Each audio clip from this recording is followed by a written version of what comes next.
Okay, so today, like I said, we're hosting Dave Updegrove. And Dave Updegrove was born and raised in South King County. He began his public service career as a legislative assistant to then Senator Julia Patterson. In 2011, Updegrove was unanimously appointed to the King County Council to fill a vacant position in the State House of Representatives. He served 5 terms in the legislature where he championed transportation and environmental stewardship. Among his many accomplishments, he helped secure funding for light rail to SeaTac to help commuters and prioritize road improvements to congested intersections in Kent to ensure freight mobility. Updegrove passed legislation to clean up toxics in soil and playgrounds in Highline and Kent, and kept local parks such as Saltwater Park and Flaming Glacier Park. Where's that at? Oh, awesome. I probably should have asked that question. I should know. Great. So, okay, I'm going to visit that off the closure list. The Washington named him 2011 Legislator of the Year. Updegrove received a Bachelor's of Arts degree in Environmental Conservation with a minor in Biology from the University of Colorado at Boulder and a certificate in Energy Policy Planning from the University of Idaho. A certified basketball official. Yeah, good to know. Councilmember Updegrove serves as a basketball referee for youth and adult basketball leagues around and throughout the region. Please help me welcome our County Councilmember, Dave Updegrove.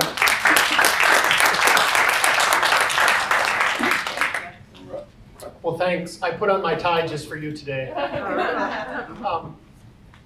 What I thought I'd do today is talk very briefly about what King County does. Most of my friends say, Dave, what the heck does King County government do? So I thought I'd just briefly touch on that and then give a real quick overview of a couple of the hot issues and things that are going on, and then save time for questions a little bit.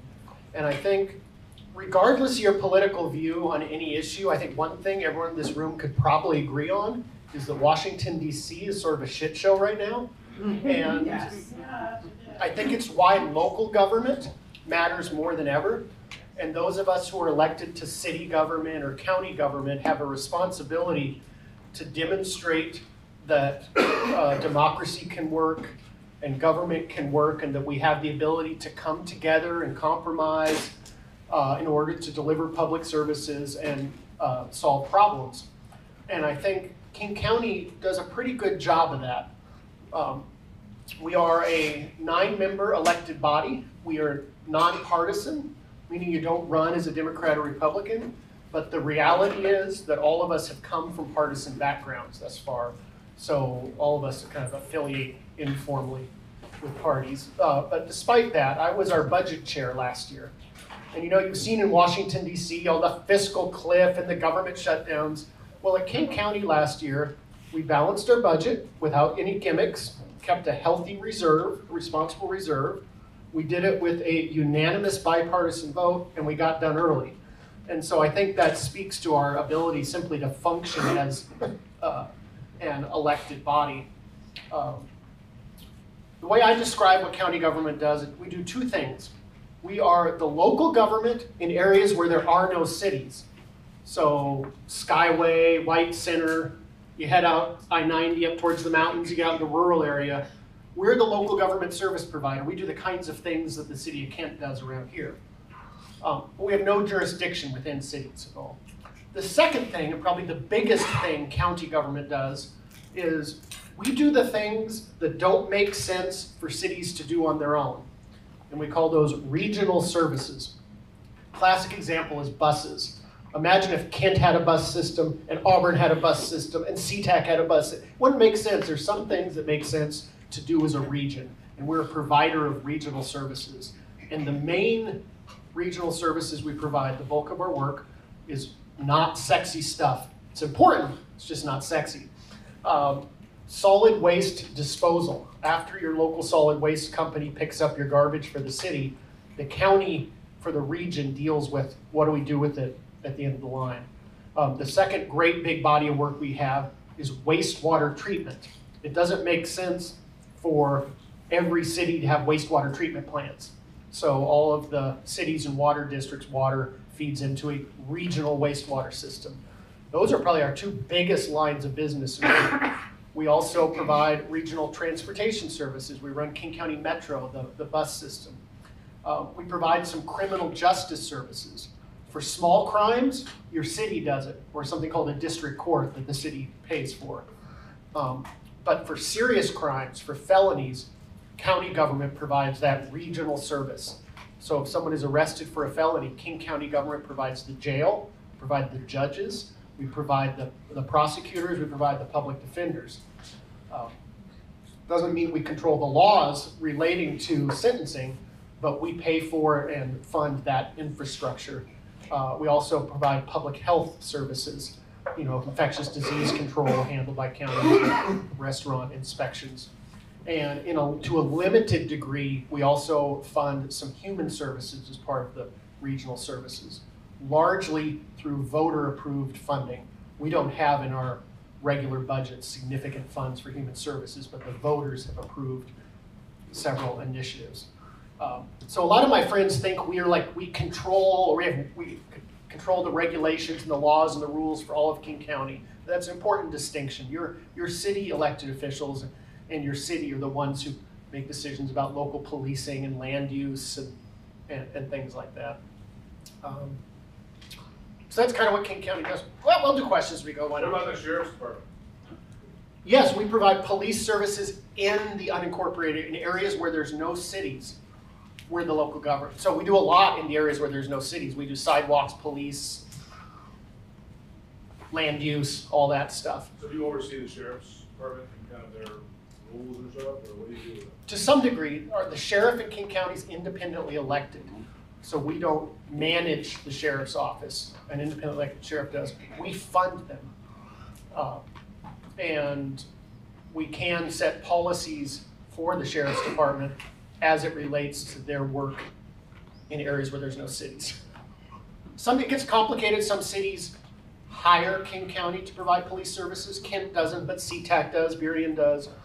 At that point, they're making decisions at the direction of those city councils. They just are contracting with us for services. So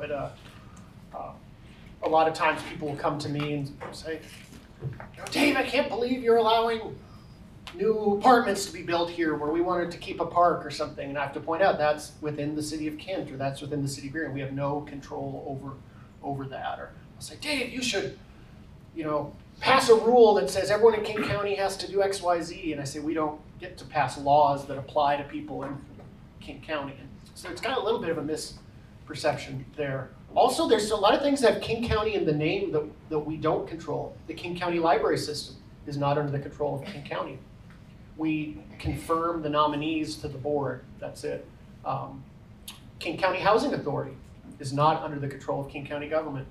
And so some of it gets the King County Flood Control District. It's a separate government. And so it's hard to sort through sometimes what is our authority and what isn't our authority. And before I talk about a couple of the issues, there's a lot of people here I don't know. It's tough. When I was in the legislature, we were around during the summer, and so I used to enjoy coming to all the luncheons, but now as a county council member, it's a full-time position, so most days we're up at the county courthouse in meetings. We've just started our holiday schedule, so I get to be here, which is great. But I did wanted to say a little bit for folks who don't know me about sort of how I approach this job. Some politicians refer to themselves as movement politicians. I don't know if you've heard that term. They're running for office to advance a movement and cause. And I think that's great, and I like to be part of making positive change. But I approach politics with a sense of place, very geographic approach. I grew up here in South King County, and most of the issues on the county council, most of the fights aren't ideological. There occasionally are some of those, but it largely is competition for resources. And so what that means is probably my closest, I don't say ally, but the person I work most closely with and have a lot of common shared interests is my colleague Reagan Dunn. And for those who don't know, I served in the legislature as a Democrat. Reagan has run for office as a Republican. We happen to be the same age and went to high school together and that kind of thing. But more often than not, he represents part of Kent and Renton, just like I do. And we find more common cause on issues because the questions around okay, the budget's tight, we have to cut back on bus service, whose service gets cut? That's not a Democrat or Republican thing, that's a geographic thing. Or we have new human service funding. How are we going to drive that out into the community? What processes? How are we going to prioritize it? Those questions very much center around geographic tensions. And so I try to take pride in being a fierce Papa Bear advocate for South King County. I'm not running for higher office. I don't have to worry about what people in Seattle think about me. And that sounds like a little thing, but it gives me a lot of freedom and flexibility. I sit in a lot of council meetings while people berate me. There was one issue, it was an arts tax that I ended up not supporting a few years ago. And I probably had 50 to 75 people, one after another at that council meeting, just lay into me, and this is horrible. We're going, I know they wanted to impeach Dave Up the Grove, hashtag all this because I wasn't supporting this issue.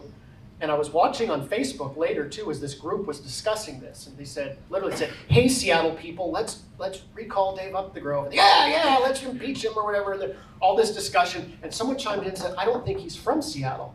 So I said, I don't know, let me check. And then, they couldn't even find Kent on a map probably, but if I wanted to be county executive or run for or something else, all of a sudden I'd start to worry about what people around the county think about me. Because I'm not doing that, it allows me to not be subject to political pressure except from my constituents around here. And I try to use that to my advantage. If half the county council is running for higher office, it puts me in a strong position to advocate for our community.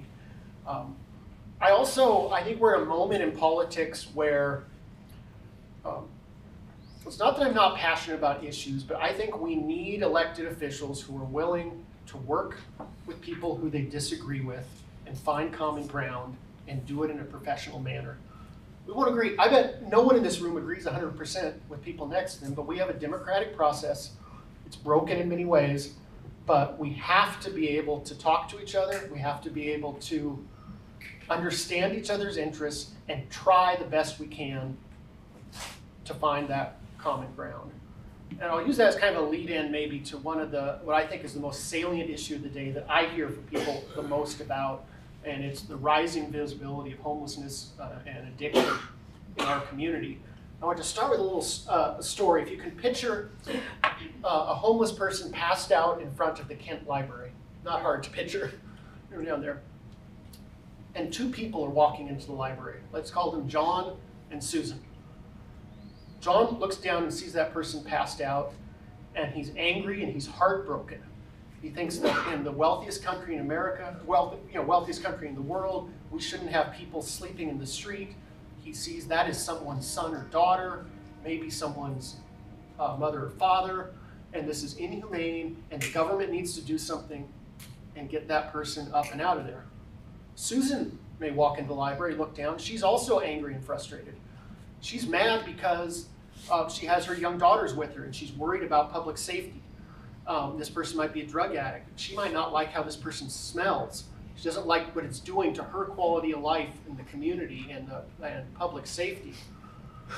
Well, John, the first person who went in, may call Susan a heartless, selfish, classist. How dare she put her concerns over the person who's sleeping in the street. Susan may call John a liberal socialist enabler. Why do you care about this? But what we lose sight of is both Susan and John want that person up and out of the library. And I think all of us have a little bit of Susan and John in us. I think we all have those. I know I certainly have those mixed emotions when I see these kinds of problems. And I think the key, and then those divisions spill out into the public square. You're either enabling, you just kind of socialist enabler, or heartless, cruel, bigoted, classist, and we lose sight that everyone wants the same outcome.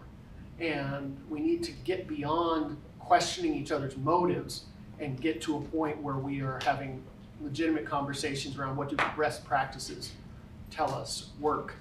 And it is a very vexing public policy challenge, particularly a segment of the homeless population. And I've had the opportunity to ride along with the Kent police and visit some of these encampments. And city manager could tell us more, but I think on any given night, there's probably 30 or so encampments. The police are doing the best they can here. But what I saw were some people in those encampments who are severely addicted and have behavioral health problems and have no connection to caring adults in their life. Severe drug addictions, have no interest in help at that point. If you've known people have addiction issues, you have to reach a certain place. And so, like other cities, the Kent officers, often with a social service worker, offer them access. There's Catholic Community Services, there's others, but when someone is in a place in their life where they don't want assistance, but they're engaging in criminal activity, such as illegal camping, urinating in public, aggressive panhandling, trespassing, theft, there needs to be accountability. But how do you get them in a place where it's not just a revolving door? You could take someone like that, and instead of arresting them for 1 day, you could increase the penalty and you could put them in jail for 5 days. That's really expensive. We pay a lot more money. We haven't done anything to solve their addiction issue problem. They come out and the problem continues. You can fine them more. They can't pay them. None of them can afford to pay the fines. And so when you have someone with severe behavioral health issues who are not interested in seeking help, that's a very difficult population. I don't know that the answer has been found yet.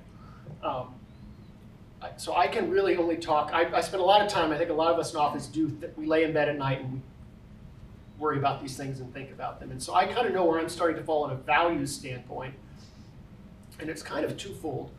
One, I believe a democracy depends upon the rule of law. I believe if someone is engaging in criminal activity, there needs to be consequences. I believe that drug addiction is a health issue. I think, I've had family members with addiction issues and have learned that everyone's brain operates differently. There's a reason my brother and I both partied a lot in college, and something about him, he couldn't stop and had issues with alcohol. And so I have tremendous empathy for people who have addictions.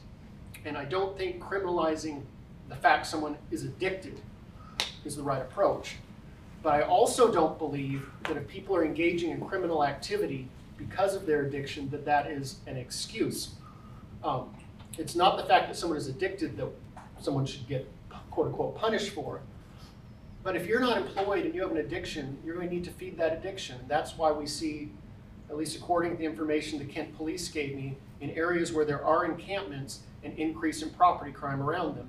And when they've cleaned up those encampments, they see a marked decrease in property crime. Package theft, mail theft, car break-ins. And it makes sense that if someone is addicted, tragically, and they need to feed that addiction, they don't have a job, they need to engage in behavior to do that. And I think there needs to be a law enforcement response. We need to hold people accountable, whether it's illegal camping, whether or not it's drinking in public.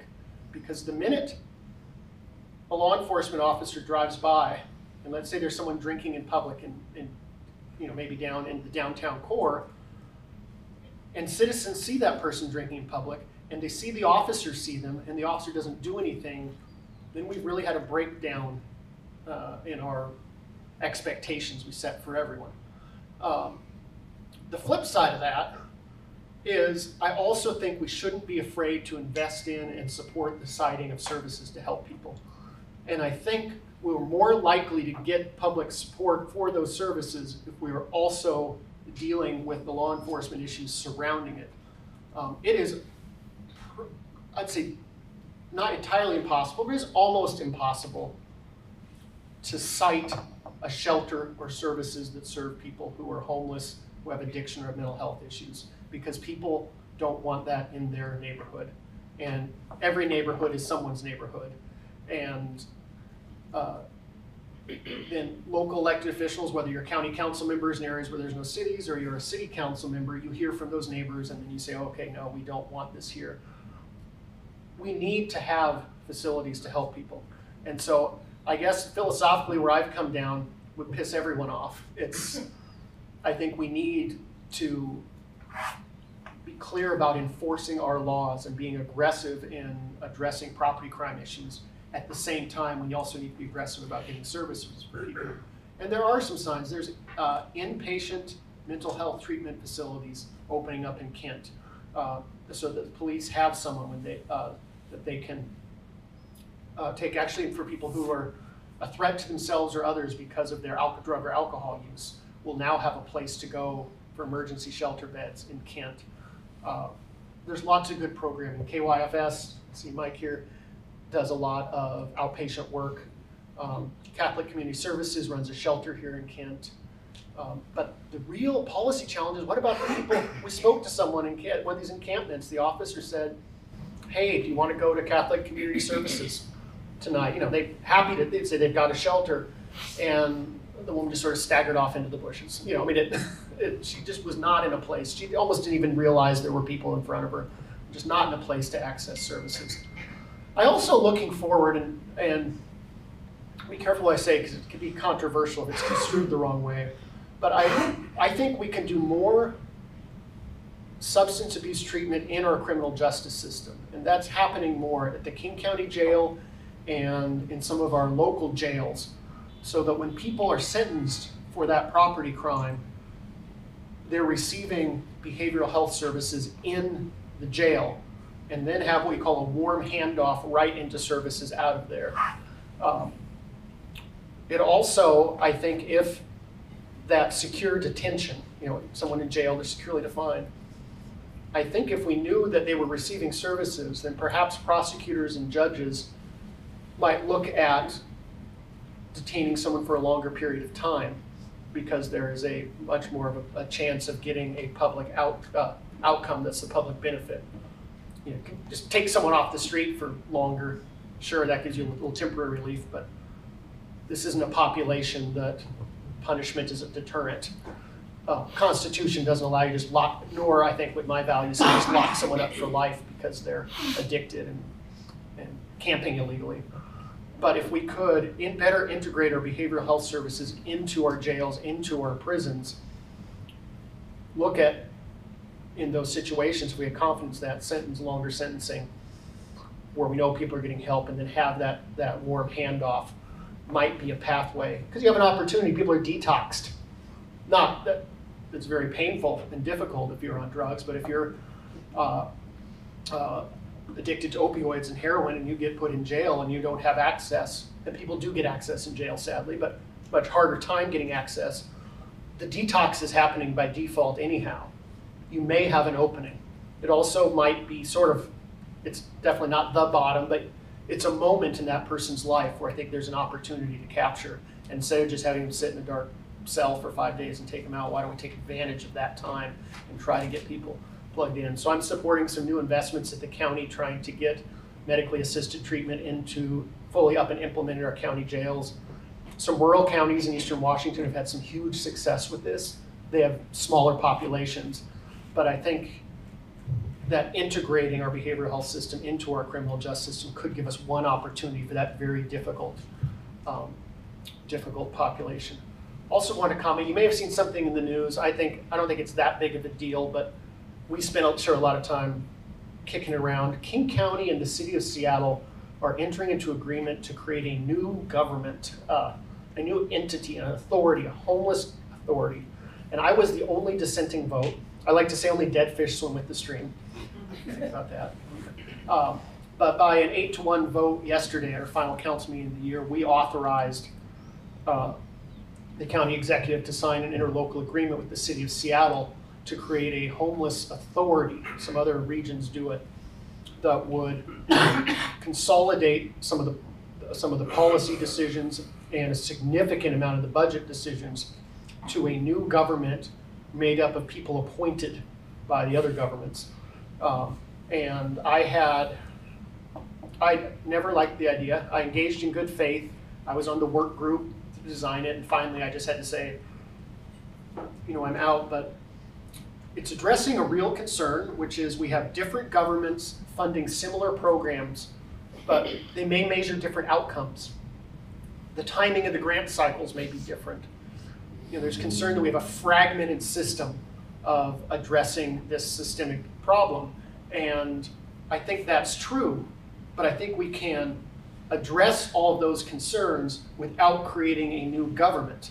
You can administratively streamline your grant programs. We can improve communication through forums and ways for the cities to work better together without creating a new authority.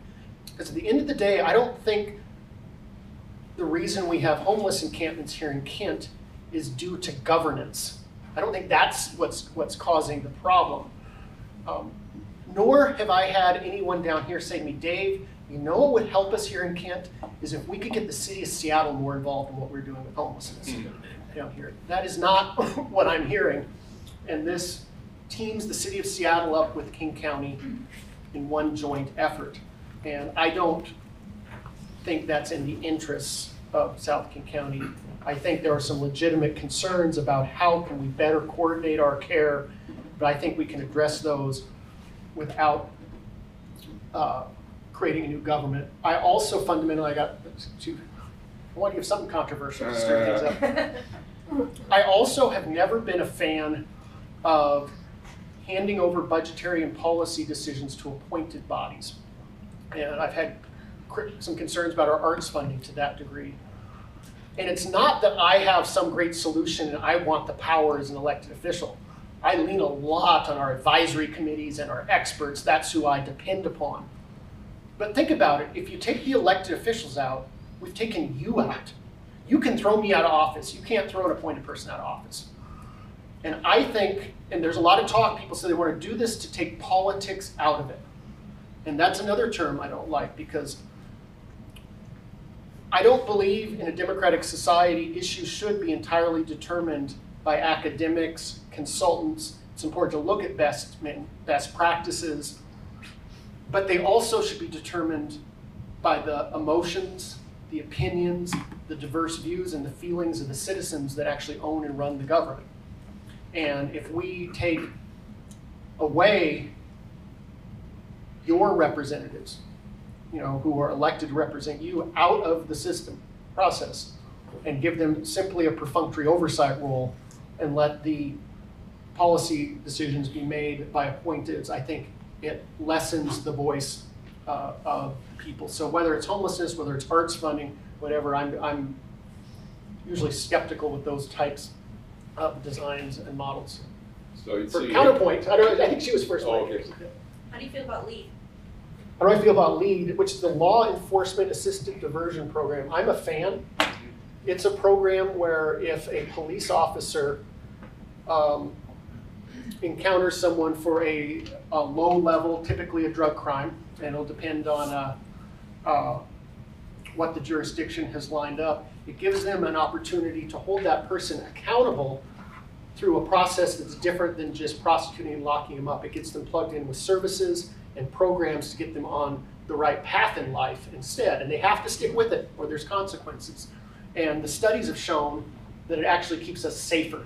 It's an effective tool to improve public safety, which is, I think, why it has such broad-based support from our prosecutor, from law enforcement, and other organizations. And I think it's the type of program, whether it's pretrial release programs, thoughtful, well-managed diversion programs can keep us safer often. And so regardless of whether you support them because it's more humane and helpful for that person and their family and their life, it's good for the rest of us because public safety. And it's a program that King County initiated in Seattle. It's expanded to Burien with a lot of excitement in the city of Burien, and I know other cities are interested in this, those that are struggling with particularly these kind of low to mid-level property crimes that are a result of addiction. If you can get those people help and get them out of addiction, you're going to see reductions in property crime. So I'm a big fan. So that was my question, Dave, was about the authority that you all voted 8-1 yesterday. I think Dombrowski said you joined the club, is what he said, with your one no vote. Sadly, I'm more often the lone voice sometimes. And you hit on some of my question was, and first of all, let me say, I think you're right in a lot of respects, but I think another issue has to be addressed is conversations with HUD around issues that we get constrained with here in trying to apply our local, hopefully solutions with HUD regulations in the right way. But my question was, I watched yesterday, and so here's Joe and here's you, and Joe's sounded like he's going to vote no, and I knew where you stood. And you both pretty much were using the same argument. You voted yes, you voted no. I just found that curious. Without impunity, a colleague of mine from Seattle and Burien, West Seattle. It may go, I don't want to impugn Joe's motive. Sure. He's a very honorable colleague. Yep. Those comments I was making before about politics, I have a lot of freedom to vote my conscience and do what I think is right. The mayor of Seattle felt very strongly this was the right thing to do, and for those King County Council members that represented part of Seattle, they were, shall I say, hearing from the mayor of Seattle and other political interests in Seattle. I just don't think in my district.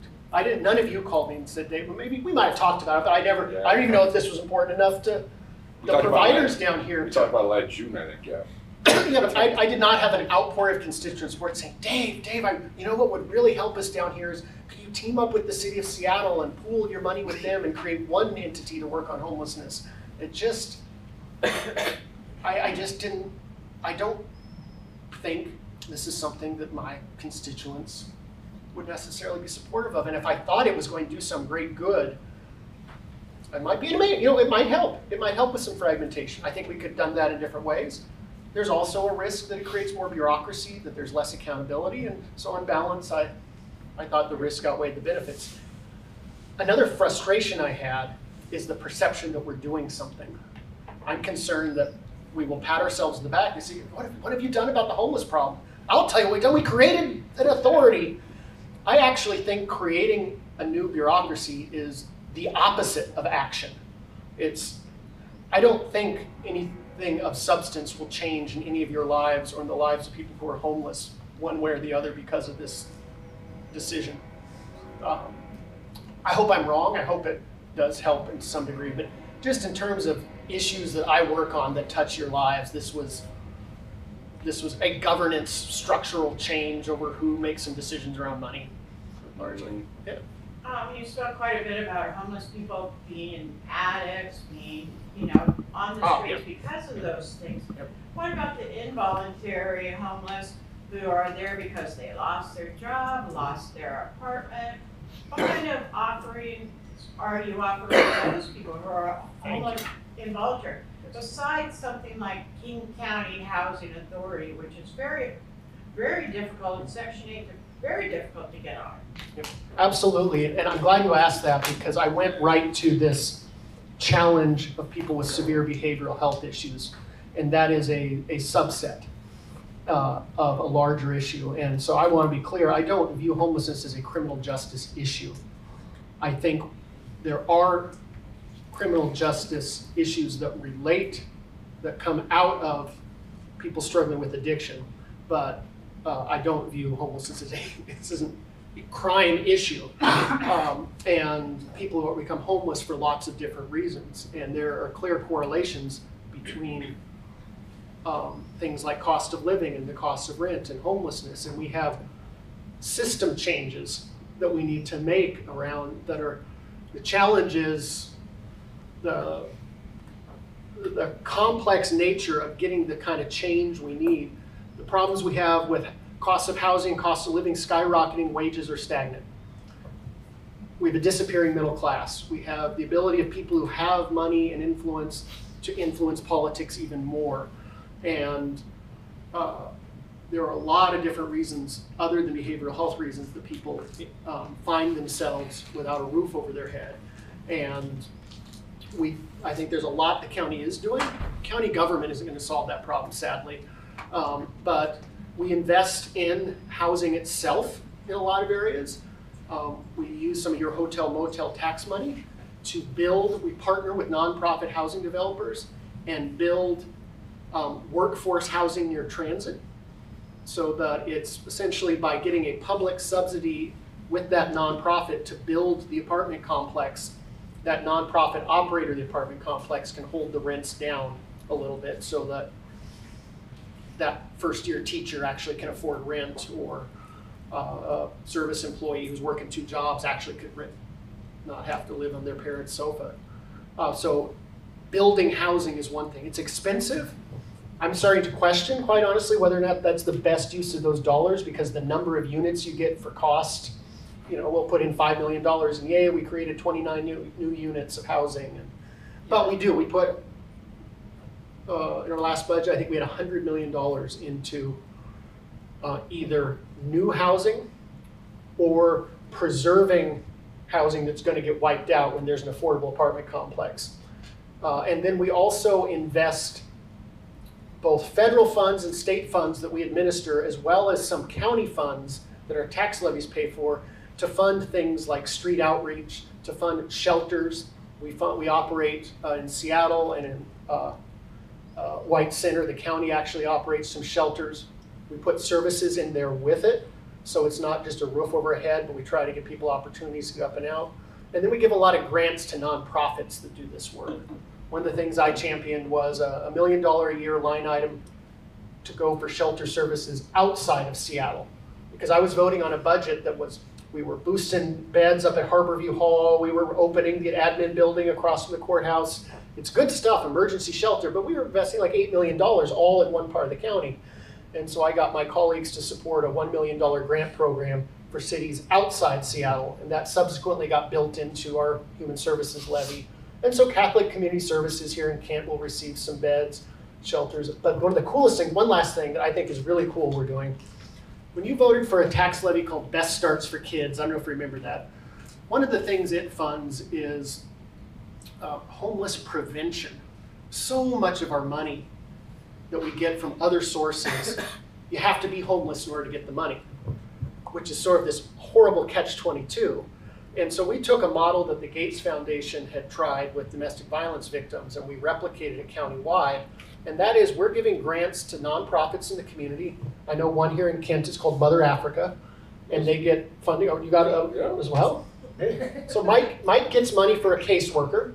Let's say, I don't know what the grant's, a $300K grant maybe, and half for 150 total. I So heard 200 though. I heard 300. Write that down. so half the money goes to pay for the social worker, but here's the cool part. The other half of the money was designed to be totally flexible, that if that caseworker working with a family that's at risk of becoming homeless determines a course of action that will help them.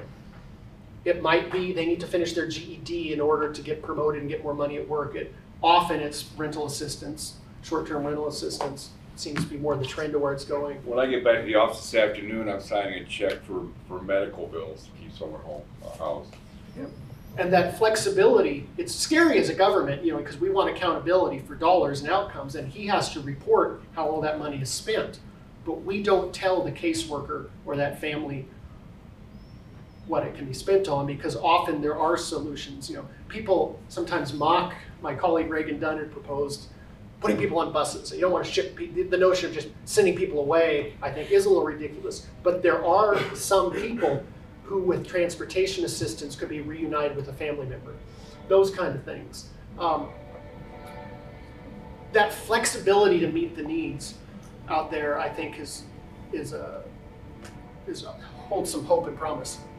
I did a little research on the homeless availability of shelters.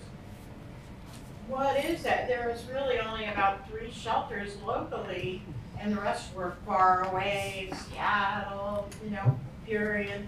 What exactly is happening for availability of shelters for the homeless people here? Different shelters have different rules. So there are some areas, for example, in Burien, there's a nonprofit that runs a shelter for women with children. There are shelters that only allow people who were not under the influence of drugs or alcohol. There's some shelters that are open just during the day. And so it depends. What we don't have are, I don't know if you've heard the term low barrier shelter. That means a shelter that is welcoming of anyone, period. We don't have much in the way in this region of low barrier organized shelters.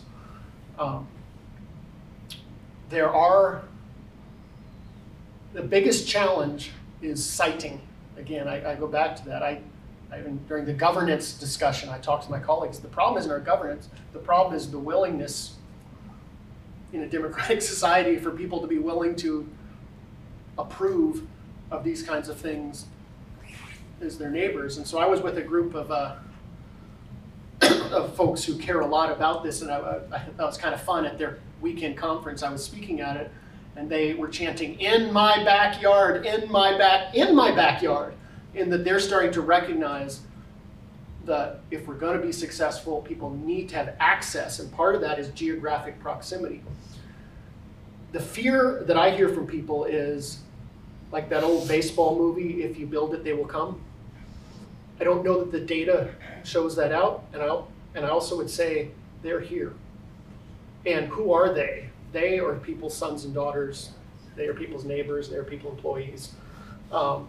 And providing access to that. It's also pretty expensive, especially the model. We're trying to get away from just a roof. We want to pair shelter with support that helps people get moved into transitional and housing beyond that. So now you're talking about a couple employees. At least you got security costs on top of that, employees. And so this is not an inexpensive proposition.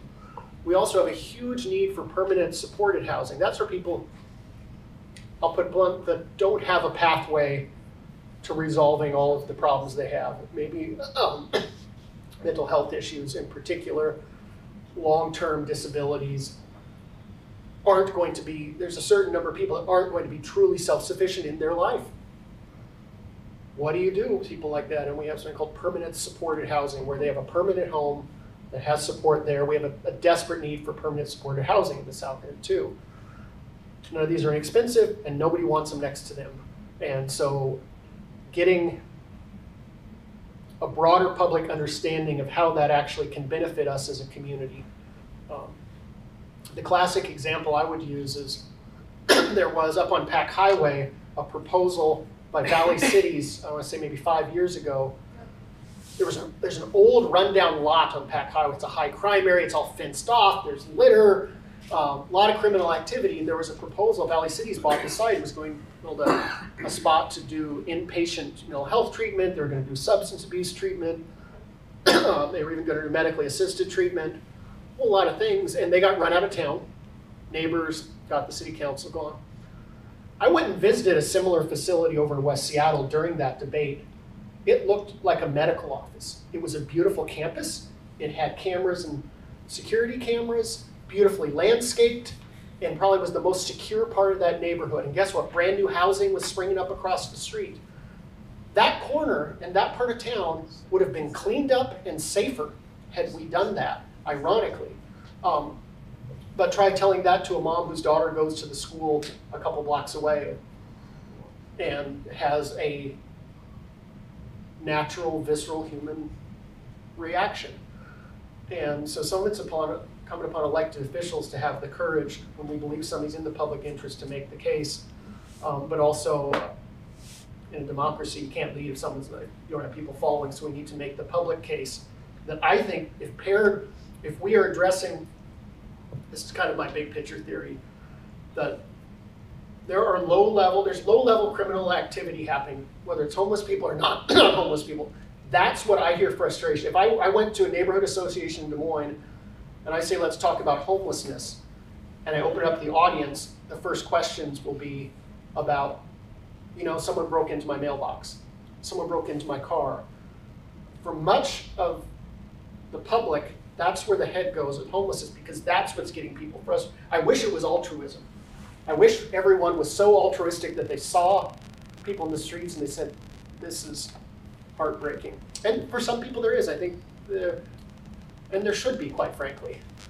But the emotion that comes from a lot of folks is more about criminal activity in their neighborhoods that they rightly or wrongly associate with homelessness. And so I think there is a law enforcement side of finding strategies that work to get people out of that cycle so they aren't having to get a drug fix. If we get a handle on that at the same time, I think we might get broader public support for locating services and that kind of thing. And we're going way over time, Zenobia. You're okay, are there any other questions? Okay. Yeah. So 20% of the criminals create 80% of the crime, yet Ben Suttenberg, King County DA, doesn't prosecute property crime. We arrest the same person on felony charges twice, 3 times. They have a laundry list of felony charges, they get booked. They get released, and they not only get booked, they can't get booked here at the regional center because they close at 8. The police has to drive all the way down to downtown. They get booked, and by the time the police is back, the criminal is back too. Makes absolutely no sense. I mean, Police Chief Padilla said, you have to steal like 10 cars, get booked 10 times before you get prosecuted. And while you're waiting for prosecution, you have this free crime spree because you can't get more than 5 years in any case for stealing cars. So you guys give the money to the DA. Maybe there need to be strings attached to it that he does prosecute property crimes. Where to start unpacking it? One is, it's not, I've had a chance to meet with Chief Padilla. I've helped facilitate raising the city's concerns with Prosecutor Satterberg, specifically around car theft. I thought one isn't an answer, it actually maybe is making your case for you. One of the interesting stories I heard is that in some cases the officers discovered if they could charge the person with a lesser crime, Yes. Trespassing the vehicle. That's a misdemeanor, so it doesn't go to the county for prosecution, it goes to the city, and they get sentenced longer. But now the cost is The cost shifted is the city. from what is a county responsibility to a city responsibility.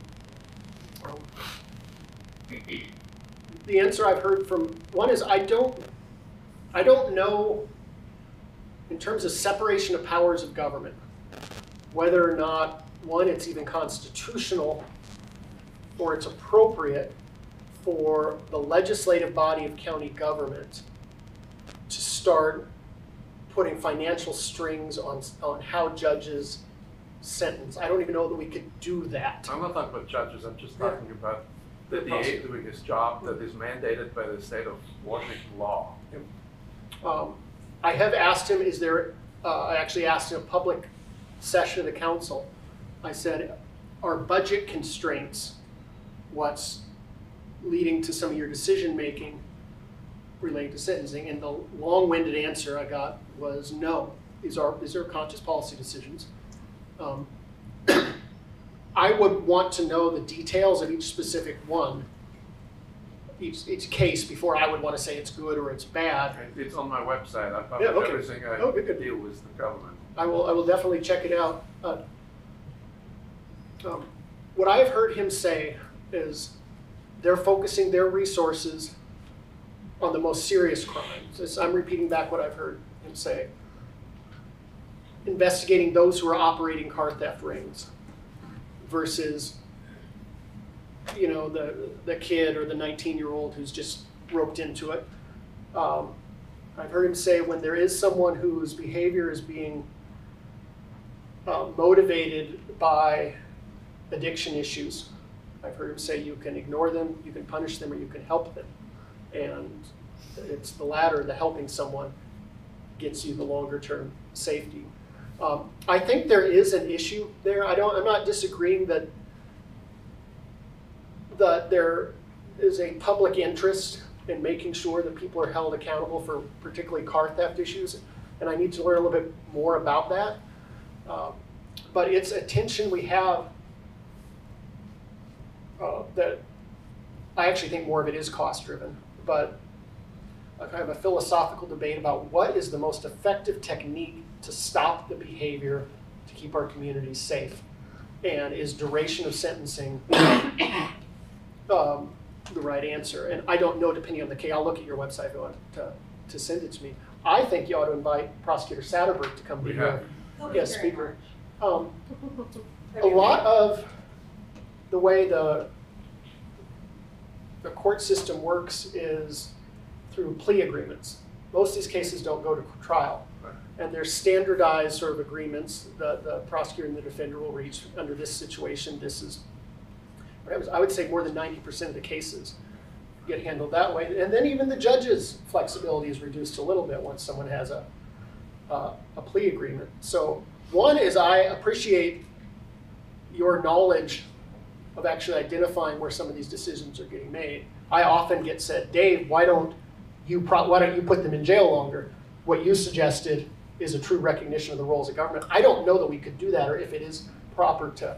We certainly can put political pressure if there was a case like that. But I will pledge to continue to work with the city on making sure that they're. Do you have any influence about the King County Jail? Yes. Or who runs that? No, we run that. So, I have. you know, the regional center closes in the evening, Oh, trust me. and the police chief wastes his time driving people down to Seattle. This should be open 24 hours. They should be open 24 hours. The proposal most years is to end booking here fully. I've had to spend a lot of, as they say, political capital and lay down in the tracks of my colleagues. The county executive has proposed at ending booking down here. So it's expensive. We can save $2 million in our budget by doing the booking here. And so when our budget's tight, that often gets proposed. I've worked with actually the union that represents the prison guards. They're the guild. Worked with them and got the money back in to keep it open. I got funding to study extending hours. What would it cost? What are the scenarios? I couldn't get my colleagues to support opening it longer, but I at least got the analytical work done. It's a budget issue and the willingness of my other colleagues around the county to pay that extra money.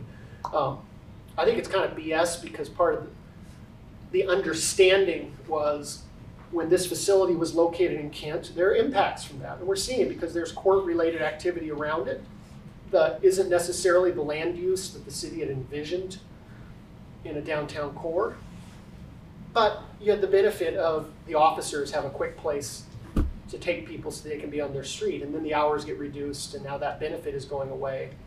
Yet some of the impacts are still here. So I'm with, it ought to be 24 hours. Think of in rush hour, if you're an officer here and he takes off the street, go in rush hour up to Seattle, they're kind of slow on their booking up there. It's a mess. Should we do D? I'll be short. I just, I want to thank you because I've written you as a constituent from time to time and I always get a response, so I appreciate it. One It's of my late at night questions. on Facebook usually. No, I write you. But my question is, in hearing you and your commitment to our area as sort of part of King County, do you think it's effective in those times if we also write your colleagues? Because I know sometimes there's a piece of like, you're not my constituent, so I don't really care. It doesn't hurt, but I wouldn't spend a lot of time. Okay. I'll do, as elected official, often you have more you need to do than your time allows. So I struggle to be able to just reply to the people I represent. So if I get a bunch of emails from Bellevue, quite frankly, my staff is more likely than not going to delete them out of my inbox before I reply even. Your influence is over the people you vote for and against. It doesn't hurt though, again, because a lot of my colleagues want to run for higher office. Everyone thinks they're the next county executive, and so they do. I wouldn't spend a lot of time. I think quality over quantity. If it's really important, shoot me an email. Let's have a cup of coffee, talk through a strategy, that kind of thing. And I'd like to end with that. There's so much more I wanted to, other great controversial issues to talk about that I didn't get into. But although I am up at the courthouse often Monday through Thursday, I do have evenings, weekends, Fridays, sometimes on Thursdays. I'm always happy to get a cup of coffee, meet. I think I'm the only Dave Up the Grove in the phone book. I'm easy to find. I think I'm hopefully still a chamber member if I've paid my dues. So my contact info is in the chamber directory, and I'm always happy to come and sit down and listen to what folks have to say, because the chamber has made such a big difference in this community over the time that I've been involved. Not only supporting economic development and business, but you have partnered with nonprofit organizations.